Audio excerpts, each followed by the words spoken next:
Hello friends, स्वागत है आपका मेरे यूट्यूब चैनल और कल स्टोरीज़ में। तो आज की कहानी है कल, आज और कल। तो चलिए शुरू करते हैं। एक दिन बादशाह अकबर ने ऐलान किया कि जो भी मेरे सवालों का सही जवाब देगा उसे भारी इनाम दिया जाएगा। सवाल कुछ इस प्रकार से थे, क्या है जो आज भी है और कल भी रहेगा? ऐसा क्या है जो आज भी नहीं है और कल भी नहीं होगा? और ऐसा क्या है जो आज तो है लेकिन कल नहीं होगा? इन तीनों सवालों के उदाहरण भी देने थे। किसी को भी चतुराई भरे इन तीनों सवालों का जवाब नहीं सूझ रहा था। तभी बीरबल बोला, हजूर, आपके सवालों का जवाब मैं दे सकता हूँ, लेकिन इसके लिए आपको मेरे साथ शहर का दौरा करना होगा। तभी आपके सवाल सही ढंग से हल हो पाएंगे। अकबर और बीरबल ने वेश बदला और सूफियों का बाना पहनकर निकल पड़े। कुछ ही देर बाद वे बाजार में खड़े थे। फिर दोनों एक दुकान में घुस गए।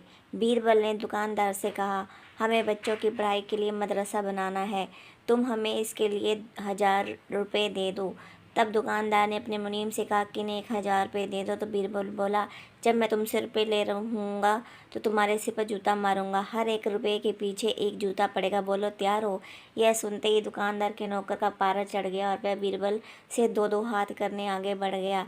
लेकिन दुकानदार ने नौकर को शांत करते हुए कहा, मैं तैयार हूँ, लेकिन मेरी एक शर्त है। मुझे विश्वास दिलाना होगा कि मेरा पैसा इसी नेक काम पर खर्च होगा। ऐसे कहते हुए दुकानदार ने सिर झुका दिया और बीरबल से बोला कि जूता मारना शुरू करें। तब बीरबल व अकबर बिना कुछ कहे सुने दुकान से बाहर निकल आए। दोनों चुपचाप चले जा रहे थे कि तभी बीरबल ने मौन तोड़ा। बंदा परवर, दुकान में जो कुछ हुआ इसका मतलब है कि दुकानदार के पास आज पैसा है, और जब उसे पैसे को नेक कामों में लगाने की नीयत भी, जो उसे आने वाले कल भविष्य में नाम देगी। इसका एक मतलब यह भी है, अपने नेक कामों से वह जन्नत में अपनी जगह पक्की कर लेगा। आप इसे यूँ भी कह सकते हैं कि जो कुछ उसके पास आज है कल भी उसके साथ होगा। यह आपके पहले सवाल का जवाब है। फिर वे चलते हुए एक भिखारी के पास पहुंचे। उन्होंने देखा कि एक आदमी उसे कुछ खाने को दे रहा है और वह खाने का सामान उस भिखारी की ज़रूरत से कहीं ज़्यादा है। तब बीरबल उस भिखारी से बोला, हम भूखे हैं, कुछ हमें भी दे दो खाने को। यह सुनकर भिखारी परस पड़ा, भागो यहाँ से, जाने कहाँ से आ जाते हैं मांगने। जब बीरबल बादशाह से बोला, यह रहा हजूर आपके दूसरे सवाल का जवाब। यह भिखारी ईश्वर को खुश करना नहीं जानता। इसका मतलब यह है कि जो कुछ उसके पास आज है वो कल नहीं होगा। दोनों फिर आगे बढ़ गए।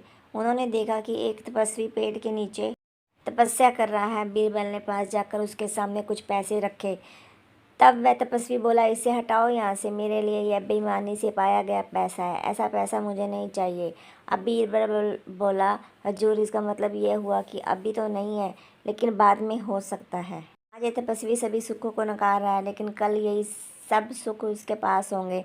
और हजूर, चौथी मिसाल आप खुद हैं। पिछले जन्म में आपने शुभ कर्म किए थे, जो ये जीवन आप शान और शौकत के साथ बिता रहे हैं। किसी चीज़ की कोई कमी नहीं। यदि आपने इसी तरह ईमानदारी और न्यायप्रियता से राज्य करना जारी रखा तो कोई कारण नहीं कि यह सब कुछ कल भी आपके पास ना हो। लेकिन यह ना भूलें कि यदि आप राह भटक गए तो कुछ साथ नहीं रहेगा। अपने सवालों के बुद्धिमत्ता और चतुराई जवाब सुनकर बादशाह अकबर बेहद खुश हुए।